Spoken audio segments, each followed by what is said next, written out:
पाकिस्तान तहरीक-ए-इंसाफ के इल्ज़ामात पर जवाब देते हुए मुत्तहिदा कौमी मूवमेंट MQM पाकिस्तान ने कहा है कि PTI ने कराची में ऐसा कौन सा काम किया कि शहरी उन्हें वोट देते।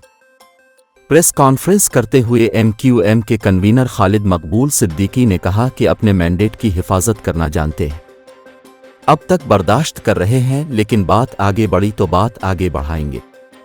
मौलाना फजल अर्रहमान के तहरीक अदम एतमाद से मुताल्लिक बयान पर खालिद मकबूल सिद्दीकी ने कहा है, तहरीक अदम एतमाद पेश हो चुकी थी, तमाम मराहिल मुकम्मल हो चुके थे, फिर वो मुलाकात हुई थी।